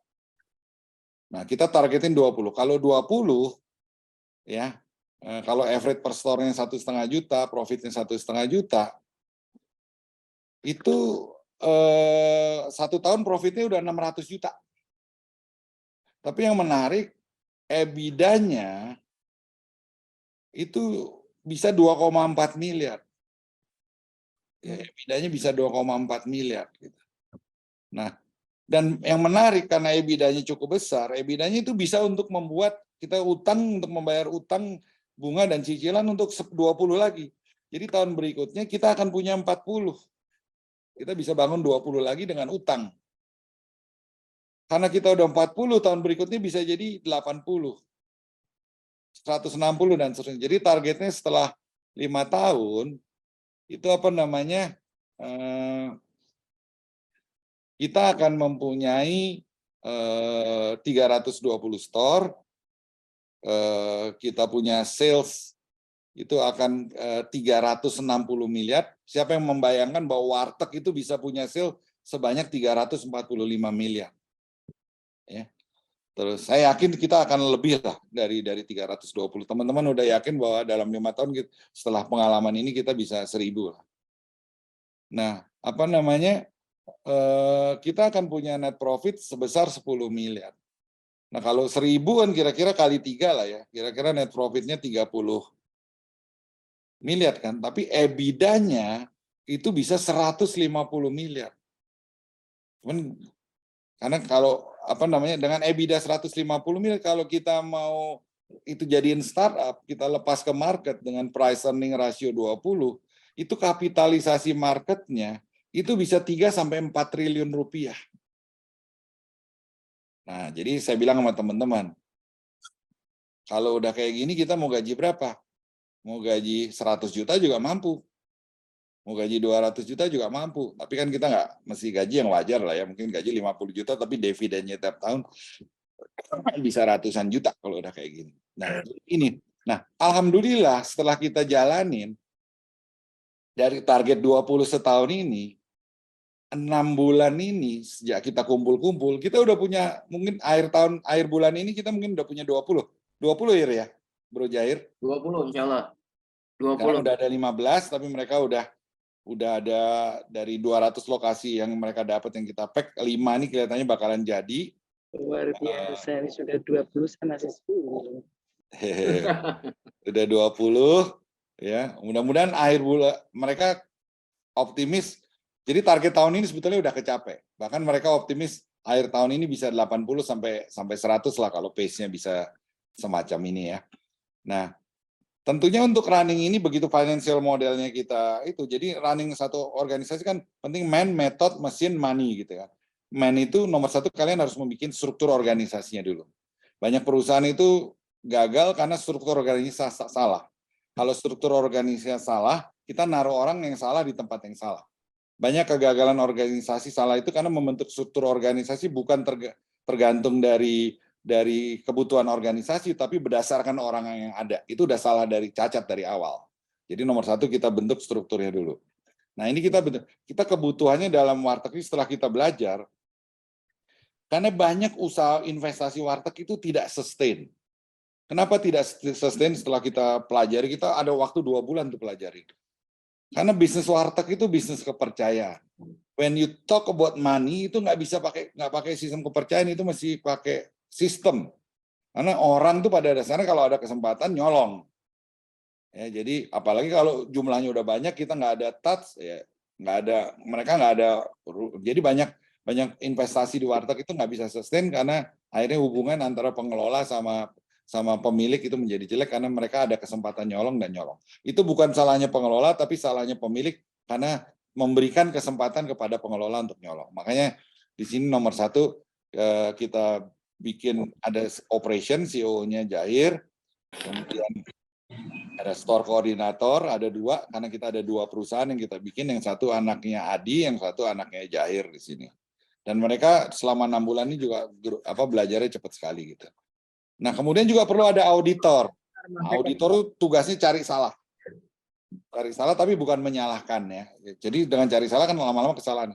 Kemudian kita punya divisi properti, karena properti penting, ini kecepatan untuk cari tempat itu menjadi penting karena nggak gampang juga cari tempat yang benar. Kita juga ada satu kasus cari tempat salah, gagal, akhirnya kita punya keberanian untuk kita tutup dulu untuk sementara. Jadi kalau kita diteruskan karena running cost-nya jadi besar. Kemudian ada divisi finance yang mengatur modeling, yang mencari uang di bank, yang mengatur cash flow dan sebagainya. Dan tidak kalah penting adalah business development. Karena warteg itu ternyata bisa diisi sama produk-produk lain. Jadi kalau selama ini income-nya dari warteg, nanti kita bisa sisipin produk-produk lain sehingga revenue dari setiap lokasi akan bertambah, sehingga profitnya setiap lokasi bertambah. Nah, kita sepakat untuk setelah kita diskusikan ini struktur organisasinya. Sementara orangnya masih sedikit, ya kita rangkep-rangkep deh. Mohon maaf, Mas Eko. 1 menit lagi ya, sebentar lagi Pak. Nah ini tim kita, ini bapak dan anak-anaknya masing-masing gitu. Jadi kita udah siapkan anak-anak kita untuk running gitu. Nah ini kita salah satu contoh sistem kita yang saya ambil lah dari laporan mereka. Ini untuk satu lokasi misalnya, kita monitor nih. Kita bikin targetnya kan, target pendapatan harian berapa? Mesti harus 3 juta. Seperti yang di bisnis model tadi. Pengeluaran rutin berapa? Nggak boleh lebih dari 48%. Pengeluaran non rutin berapa? Nggak boleh lebih dari segini persen. Terus lain-lainnya alokasinya berapa? Ini kita monitor setiap hari. Dan kita meetingkan setiap minggu. Nah ini dalam minggu ini rata-rata hariannya sudah di atas target ternyata. Ini contohnya outlet kita di Tanjung Barat. Pengeluaran rutinnya sudah di bawah, jadi ini bagus di sini. Nah kita lihat di sini kalau yang masih biru-biru ini bagus. Jadi kita targetkan net marginnya 25%, ternyata net marginnya sudah 31% ini contoh. Jadi ini kita monitor, setiap ada yang salah kita review, kita yang salah kita datengin. Jadi nggak ada kasih kesempatan untuk setiap outlet untuk tidak perform. Nah ini kita juga bikin balance scorecard-nya juga. Jadi ini contoh beberapa outlet yang di bawah tanggung jawabnya saya nggak tahu nih Mika atau si Akbar ya.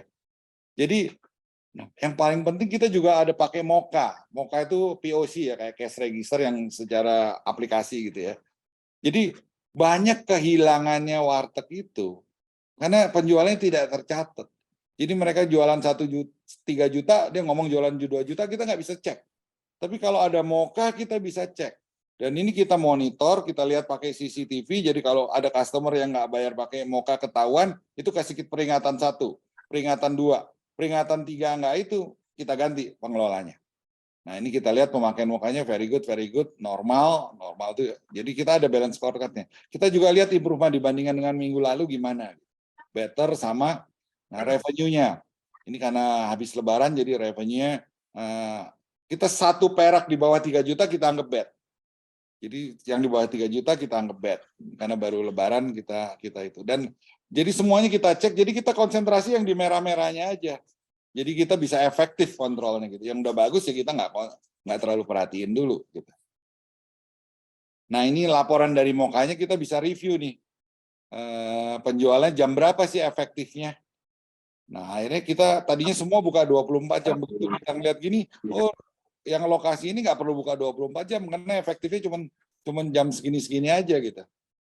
Pak Eko, saya pakai Moka ini tapi yang di kafe saya. Tapi kalau di warteg belum ya. Semua kita pakein Moka, Bu. Dan itu nggak gampang memaksakan pengelola untuk. Tapi kita bisa evaluasi. Oh ternyata jam sini kosong. Berarti kalau kosong kita bisa kasih produk lain kan. Kita bisa kasih bakso, siomay, martabak atau lainnya gitu supaya income-nya bisa naik gitu. Nah ini pentingnya data gitu. Kita run the number, ada organisasi with data gitu. Nah ini contohnya teman-teman yang baru buka warteg. Ini Bustamin, ini Andes, ini Jair, ini franchise pemilik franchise Bumi Bahari. Sementara kita franchise dulu karena kita belum punya pengalaman. Jadi sesuai dengan saran Bu Nunung. Alhamdulillah. Sekarang karena dikontrol yang tadinya nggak itu, tadinya banyak dicolongin dengan sistemnya kita update terus sesuai dengan pengalaman kita. Sekarang warteg kita rame terus. Ini contohnya ya. Ini saya nggak tahu di mana nih. Oh ini di Meruya. Yang di Meruya. Di Meruya tuh salesnya sekarang bisa sampai 7 juta. Ini yang di Kalibata yang pertama. Duren 3 bro. Duren 3 bro. Nah kita baru pertama sosokan dulu bikin ruangan AC. Ternyata nggak add value. Orang nggak suka di ruangan AC. Karena orang ke warteg maunya ngerokok. Jadi ruangan AC ini hanya kepake kalau ruangan yang nggak AC-nya udah penuh gitu. Jadi yang berikutnya jadi kita nggak ada lagi yang pakai AC. Ini bagian dari ongkos belajar kita kan.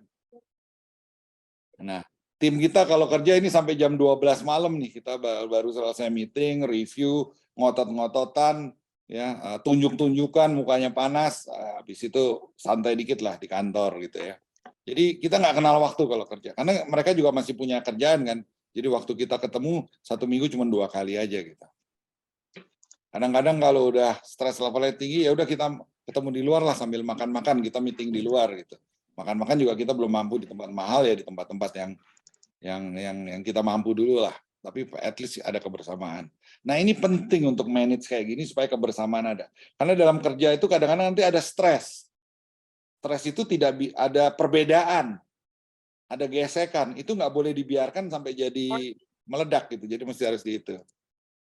Nah kita juga mesti harus detail nih bagaimana anak-anak duduk sama pengelola ngajarin memaksakan harus pakai Moka. Karena pengelola pada dasarnya nggak mau pakai Moka. Karena kalau pakai Moka dia nggak bisa nyolong kan. Nah, jadi kita pakai sistem dan pakai stick and carrot-nya jelas. Kalau nggak pakai Moka ketahuan di CCTV karena setiap itu ada CCTV yang kita bisa cek 24 jam, kita bisa recording, jadi kita bisa evaluasi. Tim auditnya tugasnya yang evaluasi itu kita kasih peringatan 1, 2, 3. Dan yang berhasil kita dan pengelola kita banyak bekas preman, banyak bekas itu, mereka jadi orang baik dengan income antara 10 sampai 25 juta. 1 bulan tergantung wartegnya gitu. Nah, setelah kita punya warteg sendiri, kita memberanikan diri.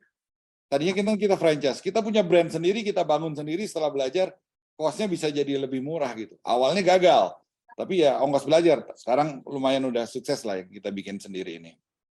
Nah, ini contohnya yang ada di Kebagusan. Jadi lumayan rame. Konsepnya beda, lebih anak muda lah ya. Walaupun warteg tapi hampir kayak kafe gitu. Tapi harganya harga warteg semua. Dan ini bikin sendiri. Jadi kalau kita franchise itu biayanya 250 juta, dengan bikin sendiri bisa 150 sampai 200 juta. Jadi bisa hemat 50 sampai 100 juta. 50 sampai 100 juta itu gede. 50 juta kalau 1000 biji, 1000 warteg kita bikin tuh hematnya 50 miliar tuh bisa jadi berapa warteg lagi gitu. Nah, ini contoh laporan hariannya yang kita monitor ya. Jadi di Moruya 2 ini habis lebaran jadi sale-nya masih turun ya. Kemarin saya dengar Moruya 2 udah 7 juta. Ini udah 5 juta. Nah, kita kontrol pengeluaran rutinnya dan lain sebagainya.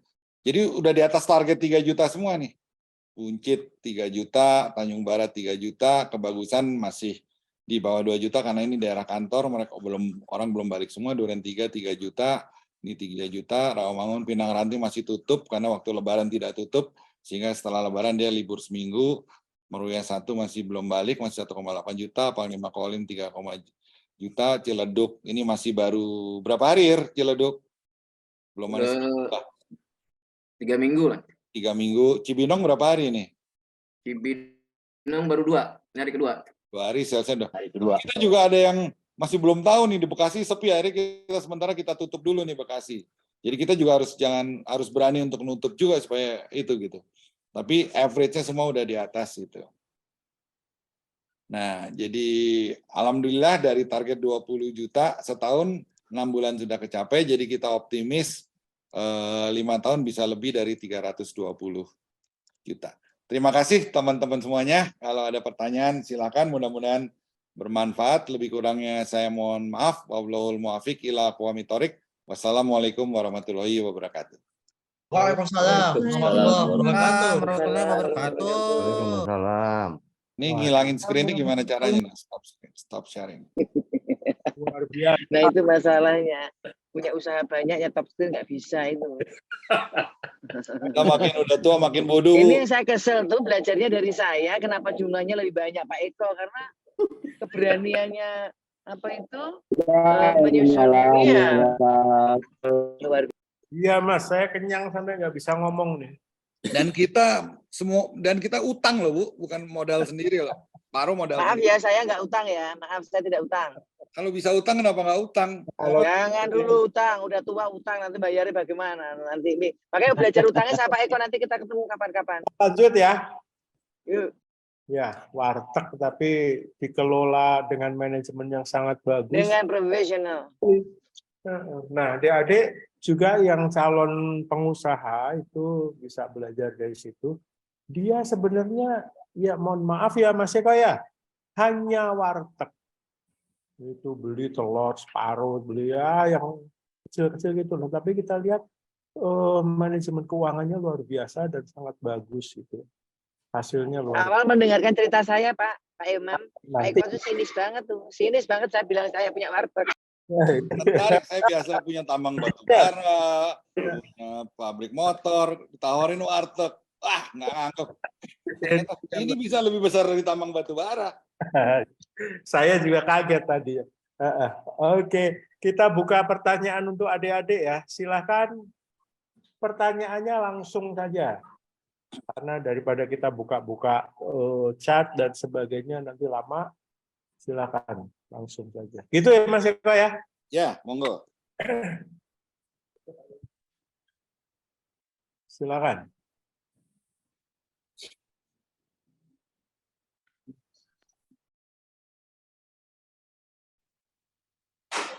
Ini ada pertanyaan dari Mas SR katanya. Bentar, saya ini kan dulu. Izin bertanya Pak, apakah benar membangun usaha mengembangkan usaha yang sudah ada? Terus mengapa bisa terjadi seperti itu? Gimana Mas Eko? Gimana Pak? Diulangin lagi Pak.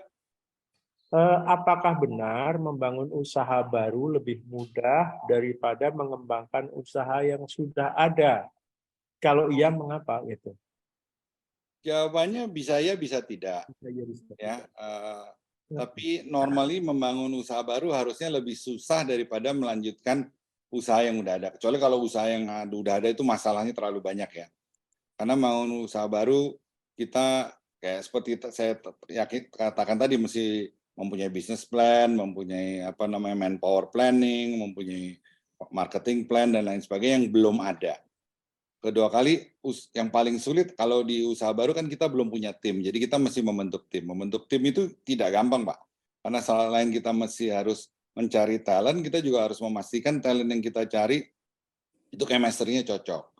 Dan kebanyakan orang pinter itu tidak bisa bekerja sama orang lain. Jadi itu pentingnya kita punya leadership sehingga kita bisa menyatukan orang-orang yang sifatnya beda-beda, yang punya kelebihan dan kekurangan masing-masing bisa bekerja sama in harmoni dalam satu tim. Jadi jawabannya bisa ya, bisa enggak, tapi at the end semuanya kalau mau sukses tergantung dari keyakinan kita, tergantung dari komitmen kita, tergantung dari passion kita, tergantung dari kemampuan kita untuk bisa meyakinkan stakeholder kita. Dan yang paling penting harus bisa meyakinkan orang-orang yang bekerja dengan kita. Dan mesti cocok. Jadi milih orang, milih partner itu sangat penting dalam memulai usaha baru, karena kalau salah milih partner ya kayak salah kawin lah, yang ada kayak neraka. Tapi kalau kawin dengan partner yang cocok, ya kita bisa bahagia sampai kita mati lah. Kira-kira kayak gitulah, Pak. Ya, terima kasih. Moga-moga menjawab pertanyaan saudara. Oke. Kemudian saya sedikit, Mas, sedikit nanya ya. Monggo. Dari semua fatwa Mas Eko dan petuah Mas Eko, itu saya dapatkan sekitar 19 kali Mas Eko bilang passion. Seberapa pentingnya passion dalam berusaha ini? Passion itu sangat penting, Pak, karena kita mau melakukan apa-apa, kalau nggak ada passion, ya susah. Dulu kita kenapa kuliah di Politeknik yang masuknya aja lewat sawah, sering kecebur, kadang-kadang mau, ya padahal di Depok, dulu Depok tempat jin buang, maksudnya Politeknik ya, Sui waktu itu kan masih hutan tuh tempat jin buang anak gitu. Itu kita mau datang ke sana, hujan-hujan, padahal jam 7 pagi udah masuk, karena kita ada passion. Atau kalau kita naksir cewek lah, atau naksir cowok gitu kan. Kalau ada passion kan, mau hujan, mau itu, kita bela-belain tuh, mau naik motor atau naik kereta, kita bela-belain demi bisa ketemu sama pacar kita gitu kan. Tapi kalau udah seumur kita, mungkin kita diajak, bukan saya ya, kalau saya sih masih, kalau sama istri masih itu ya. Mungkin ada di antara kita kawinnya udah kelamaan, diajak istrinya nonton film, aduh sibuk lah, itulah, males lah gitu. Karena udah nggak ada passion lagi. Nah makanya passion itu penting sekali. Hubungan suami istri juga passion itu tetap harus dibangkitkan supaya bisa harmonis terus sampai. Itu adik-adik ya, jadi adik-adik bisa pahami dulu bahwa passion itu yang mengangkat kita ke tempat yang lebih atas, lebih wise, lebih memahami segala sesuatu dengan mudah. Nah itulah passion. Oke Mas Eko, luar biasa. Dan untuk selanjutnya, dari adik saya ini, Sian akan melanjutkan pertanyaan dari pertanyaan-pertanyaan teman-teman atau adik-adik di PNJ. Silakan. Baik, terima kasih Bapak Imam Haji Sasongko. Sebelumnya mohon izin Bapak Eko Sanjojo, saya izin memandu kegiatan pertanyaan ini. Boleh selanjutnya ada Alfian Rahmat Roshidin yang sudah raise hand. Oke, baik. Terima kasih atas kesempatannya. Sebelumnya terima kasih Pak atas presentasinya tuh, ilmunya banyak banget gitu Pak. Pak Eko. Saya ingin bertanya Pak, sebelumnya kan saya pernah mendengar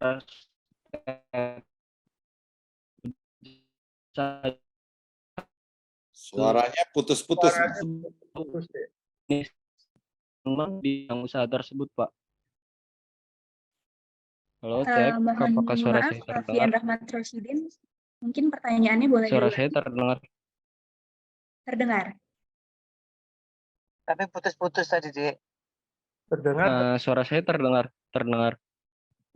Terdengar. Tapi putus-putus. Mungkin boleh diulang lagi pertanyaannya? Oke, sebelumnya saya pernah mendengar statement bahwa anak muda itu harus jangan langsung usaha dulu gitu Pak. harus kerja dulu 1 sampai 2 tahun.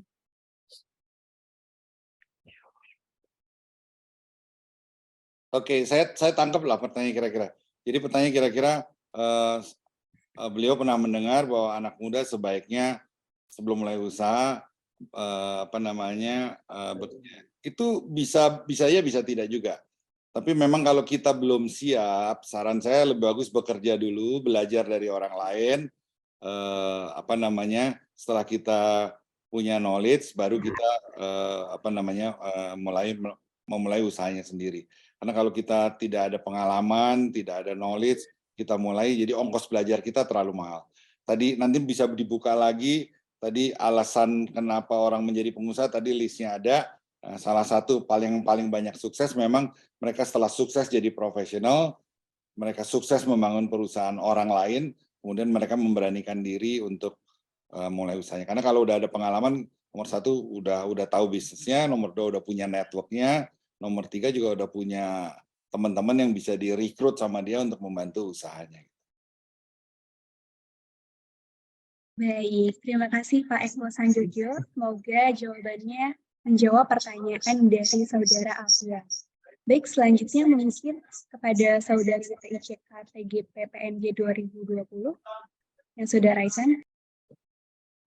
Baik Kak, terima kasih untuk kesempatan bertanyanya. Saya juga ingin mengucapkan terima kasih untuk Pak Eko karena tadi materi yang dipaparkan sangat memberikan banyak ilmu lagi bagi saya ya Pak. Terima kasih banyak Pak. Saya ingin bertanya Pak, tadi sempat membahas tentang balance scorecard ya Pak ya. Itu untuk kita memulai usaha, apalagi kan kita udah belajar dari dosen-dosen ya Pak ya.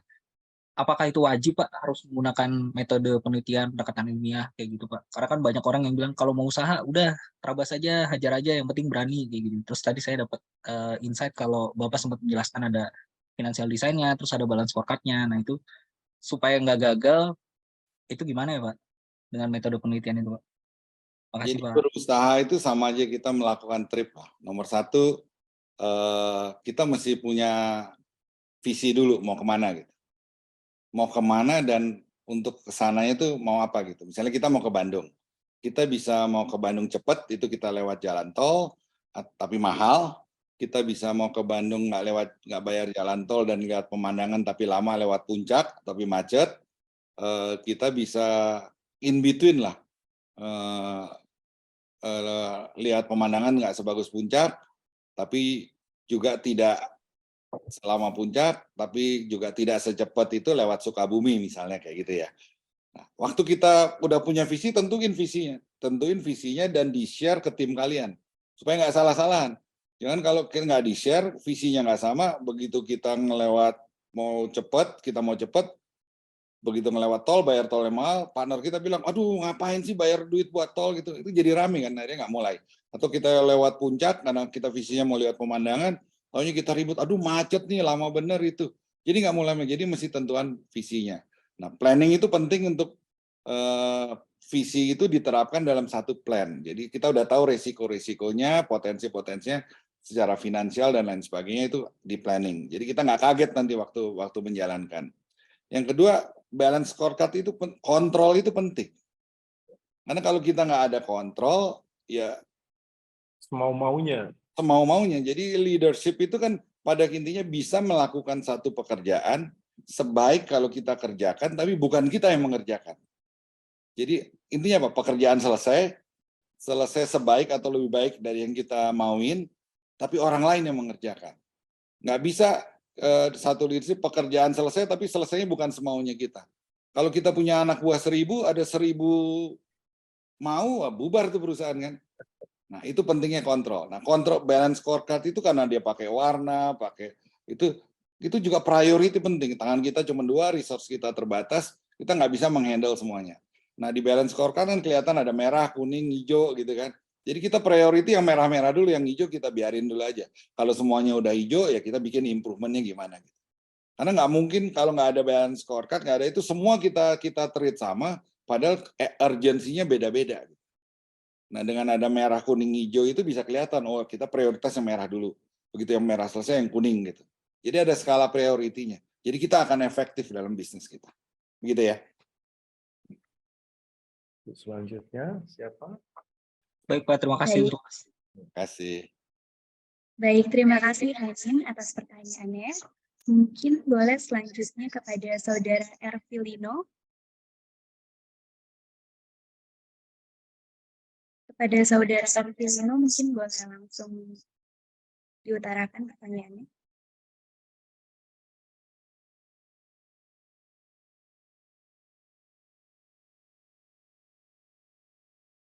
Assalamualaikum, selamat pagi. Baik, Waalaikumsalam. Pak Eko, bertanya Pak, kalau kita kan ingin belajar tentang bisnis ya, kita kan belum bisa Pak, karena ilmunya agak sedikit Pak. Kayak contohnya kayak seperti sablon Pak. Kalau kita kerja kalau kita nggak bekerja dan belajar dari perusahaan lain kan, kita kan bisa dapat duit sama ilmunya Pak. Betul kan Pak? Nah, terus pertanyaannya? Nah, kalau daripada bangun bisnis langsung, kenapa kita tidak bekerja dulu? Kita harus belajar tentang tentang bisnisnya seperti apa yang kita inginkan, yang kita bisa lakuin, Pak. Begitu, Pak. Oke, saya tangkap pertanyaannya. Jadi seperti saya katakan tadi, pertanyaan ini sebetulnya udah ditanya sama pertanyaan pertama tadi. Setiap orang kondisinya beda-beda.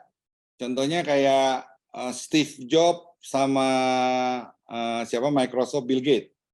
Dia merasa dia punya kemampuan bagus, jadi dia merasa waktunya tepat, jadi dia berhenti dari sekolahnya, drop out, dia mulai usahanya untuk membuat software Microsoft dan Apple itu di garasi, karena dia merasa orang lain belum ada, dia nggak mau keduluan orang lain, dan dia udah benar-benar yakin dan menguasai produknya, dia yakin produknya unik, dia bikin, he know what he's doing gitu. Jadi dia mulai. Jadi untuk case itu dia nggak perlu kerja di tempat orang lain dulu karena belum ada produk software zaman dulu ya. Jadi dia mulainya dari kecil dari garasinya dan rumahnya karena untungnya bagus, sukses dan dia bisa kembangkan sehingga menjadi besar. Tapi banyak orang juga termasuk saya ya. Waktu saya pertama kali kerja saya nggak punya base entrepreneur, nggak ada pikiran jadi pengusaha juga. I didn't know what I'm supposed to do kalau jadi entrepreneur. Ya saya kerja ternyata, dan saya waktu itu saya mau kerja, saya mengejar karir, tidak pikir untuk jadi entrepreneur. Nah rupanya karena saya dedikasinya kuat, kerjanya kuat, jadi karir saya naiknya cepat, sehingga saya bisa langsung bertemu dengan pemilik perusahaan, sehingga pemilik perusahaannya juga percaya sama saya dan tergantung sama saya. Akhirnya saya diangkat jadi CEO. Setelah jadi CEO juga begitu saya pegang perusahaannya untung, karena waktu itu Sirat Produce itu saya masih ingat sekali pertama kali saya kerja itu saya sempat nggak kerja setahun kan karena saya nunggu nggak dipanggil, jadi setahun saya nganggur tuh, pulang dari Amerika nggak kerja, nggak dipanggil sama Pak Iwa, sampai sekarang juga belum dipanggil. Jadi setahun nganggur saya. Nah akhirnya karena saya nggak ada kepastian, saya paksakan kerja pertama kali saya di Indonesia Farming itu nah saya sempat ngambil MBA dulu waktu itu. Waktu itu saya jadi general manager karena saya jadi MBA, saya ada pengalaman kerja sedikit lah di perusahaan elektronik. Perusahaan itu saya pegang 1 tahun untungnya bisa naik 10 kali lipat karena itu perusahaan waktu itu parah benar sih memang. Jadi perusahaan juga nggak terlalu besar. Nah, akhirnya begitu untung otomatis orang jadi karena pemiliknya banyak dan orang tua-tua, akhirnya mereka takut saya keluar, saya ditawarin share. Nah, habis itu saya di-hijack di Sirat Produce karena saya udah punya pengalaman turnaround Indonesia Farming. Waktu itu Sirat Produce saya masuk sebagai direktur. Itu public listed company waktu itu Sirat Produce. Waktu itu Krismon, bule-bulenya dulu direksinya bule-bule semua, bule-bulenya banyak pulang ke kampungnya masing-masing. Akhirnya saya waktu itu masih umur berapa tahun 97, 32 tahun ya. Saya diangkat jadi Chief Operating Officer dan saya perform, saya bisa turnaround perusahaan. Akhirnya saya 35 tahun diangkat jadi presiden direktur, di situ jadi CEO, dan saya buktikan perusahaan dari negatif 2,7 triliun menjadi equity-nya positif 2,2 triliun. Makanya saya dapat saham 10% di Sirat Produce, itu bonus share lah dari shareholder-nya gitu ya. Nah, itu bisa cara gitu juga. Nah, setelah saya banyak relasinya, banyak itunya juga kita ngobrol sama teman-teman, nah kita ada bikin beberapa perusahaan lah, kita ada pharmaceutical company, kita ada itu. Jadi ada banyak cara lah Pak. Kalau you yakin punya produk bagus dan ada kesempatan dan menuju momentum, segera bikin. Kalau you belum yakin, ya jangan coba-coba bikin. Jadi kerja dulu, belajar dulu, cari network, cari ilmu, cari teman, cari tim, baru kamu mulai bikin. Jadi situasi tiap orang beda-beda, tergantung yang paling tahu adalah kalian sendiri. Kejawab pertanyaannya? Alhamdulillah Pak. Terima kasih Pak. Sama-sama. Semoga Baik. bermanfaat. Baik. Terima kasih banyak Bapak Eko Sanjojo dan Saudara Salino.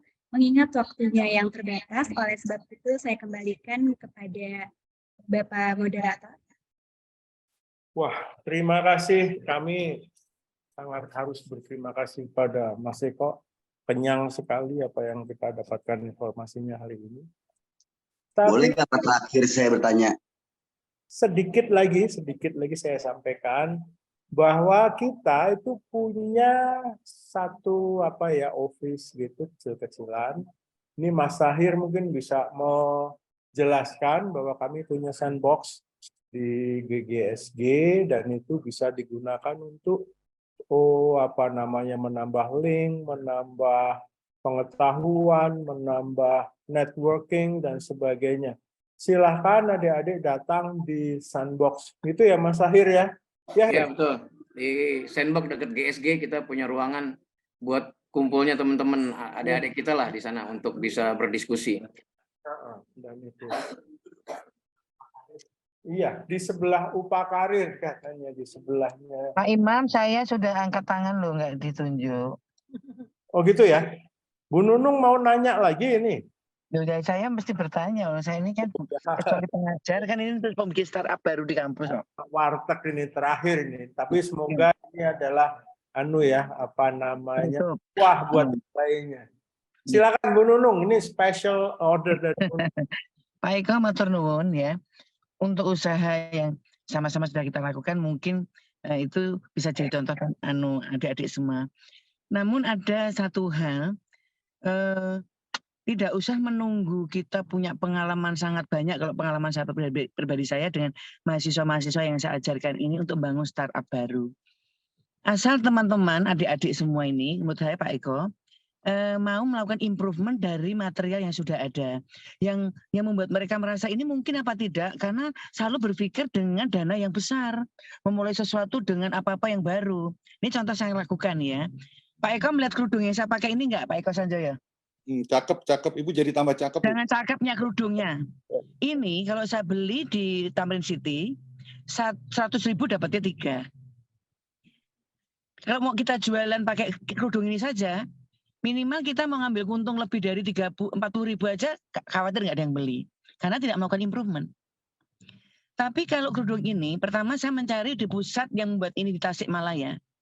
Ngambilnya kodi. Ya, ambil kodi. Ambillah kita ambil 10 kodi. Jatuhnya satunya ini kira-kira sekitar 20.000. Ya, itu dulu. Kalau jual ininya saja, kita samakan dengan Tamrin City, masih untung. Tapi itu belum apa-apa. Jangan melakukan hal seperti itu.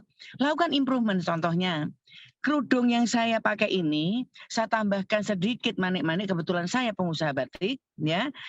Limbah dari batiknya itu saya bikinkan aksen di dalam kerudung ini, kemudian saya bikin packaging, ya, kertas warnanya hitam seperti kawan-kawan, saya tuliskan dengan huruf italik menggunakan warna gold, Numarta Batik. Tahu nggak Pak Eko? Ini sudah saya kirim sampai ke Belanda, tapi yang sudah improvement, ya. Harganya jadi berapa? Hampir 100.000 satunya. Jadi kalau kita mengandalkan tuku kainnya di mana, jahitnya di mana, motongnya di mana, orang bakal usaha-usaha. Ya. Dan ini tanpa mesin jahit. Gitu. Jadi adik-adik bisa melakukan hal itu. Bisa juga begini, sekarang itu yang namanya hampers itu kan marak sekali. Namanya hampers kan? Coba cari fokus di mana yang paling memungkinkan kita memberikan kontribusi dengan dana yang tidak besar. Bikin stikernya saja. Stiker saja untuk ucapan. Oh, lah wong saya kemarin aja minta ke sini. Oh, udah nggak bisa Bu, waktunya mepet. Minta ke sini, waktunya mepet. Jadi kita melihat peluangnya itu tidak mesti dengan modal yang besar. Bisa juga kita bekerja sama dengan pihak yang lain, kita mencari user sendiri, membuat improvementnya itu adalah mesti dengan gambar yang unik, dengan kreativitas itu nilainya juga mahal. Contoh kemarin pada waktu kita melakukan wisuda Pak Eko di SICC. Euforia itu juga menjadi usaha. Kita beli bunga di Rawabelong. Bunganya Rp1.500, Rp1.000. Karena wisuda, kita kasih pita sedikit, kita kasih buket sedikit, jatuhnya 25.000. Event-event itu ditangkap oleh mahasiswa. Modal kami kemarin itu 20 juta, kita masukkan 70 juta satu hari. Satu hari 70 juta. Pakai siapa? Mahasiswa yang wirausaha kemarin. Artinya Jadi banyak. itu bisa kita lakukan. Itu bisa kita lakukan. Jadi kecuali tadi kita punya pengalaman yang banyak karena sustainability-nya itu menjadi penting buat kita. Nah, nanti dari situ kita punya pengalaman, ada trigger untuk karena namanya usaha itu kan harus untung. Kalau usaha bukan untung nirlaba itu bukan usaha. Usaha yang kita maksudkan yang saya bicarakan dengan Pak Eko ini adalah bukan nirlaba tetapi yang menghasilkan keuntungan. Ini sedikit tambahan saja Pak Eko supaya adik-adik yang kuliah wirausaha itu punya semangat juga untuk membuat rencana bisnis. Tetapi tadi yang terjangkau oleh mereka, gitu Pak Eko. Kira-kira cocok apa anda? Terima kasih. Jadi yang diutarakan sama Bu Nunung tadi, yang penting kita punya ide yang unik gitu. Karena kalau nggak unik kita nggak mungkin dilirik gitu sebagai pemain. Iya, kalau kerudung biasa saja nggak bisa. Jadi saya katakan pengusaha itu bukan orang biasa, jadi jangan melakukan hal yang dilakukan oleh orang biasa gitu. Tapi juga penting supaya kita prepare, supaya kita punya plan. Jadi harus di-plug-in kita punya ide tadi di dalam business plan kita. Di dalam business plan itu ada financial plan, ada human resources plan, ada macam-macam plan tadi yang Pak Eko, back period-nya tuh kapan? Kita ajarkan juga NPV-nya bagaimana. Jadi kita bisa sustain, jangan sampai kita cash flow-nya nggak siap, itu nggak siap, kaget-kaget gitu. Semua itu mesti terencana dengan baik. Supaya kita tidak kaget dan bisa sustain. Kata Bu Nunung, terima kasih. Biasa tambahannya Bu Nunung. Pak Eko, waduh, terima kasih berat kami dikasih pelajaran yang luar biasa. Dan ini langsung bisa diterapkan ya. Sinergi antara Bu Nunung dengan Pak Eko ini. Adik-adik silahkan menjadi pengusaha. Dan untuk selanjutnya terhadap Pak Eko dan Bu Nunung kami ucapkan terima kasih dan waktunya kami kembalikan kepada pembawa acara. Terima kasih Pak Eko, Bu Nunung. Terima kasih. Baik. Terima kasih Pak Imam Haji Sasongko. Sekali lagi kami ucapkan terima kasih banyak Bapak Eko Sanjojo atas waktunya. Ilmu yang Bapak berikan sangat bermanfaat bagi kita semua. Sebelum kita akhiri, mungkin alangkah baiknya kita sesi dokumentasi satu kali lagi. Mungkin kepada operator boleh dibantu. Baik, 1, 2, 3. 1, 2, 3. 1, 2, 3. Baik, terima kasih banyak Bapak Eko Sanjojo dan Bapak Imam Haji Sasongko. Terima kasih dan ini mohon maaf saya mohon Pak Eko ya Pak Iwa dan Bu Nunung dan para panitia saya lead. Terima kasih. Assalamualaikum warahmatullahi wabarakatuh. Waalaikumsalam. Waalaikumsalam warahmatullahi wabarakatuh. Terima kasih Pak Eko. Sampai nanti di acara berikutnya. Luar biasa. Baik, hadirin, pemaparan selanjutnya tidak kalah menarik, yaitu terkait proses bisnis dan digital marketing yang akan disampaikan oleh Bapak Indra Sostrojoyo. Selamat siang Pak Indra. Materi kedua ini akan dimoderatori oleh Bapak Inas Provin. Pada Bapak Inas, silakan. Selamat siang Mbak Siang. Selamat siang, Pak. Ya, Pak.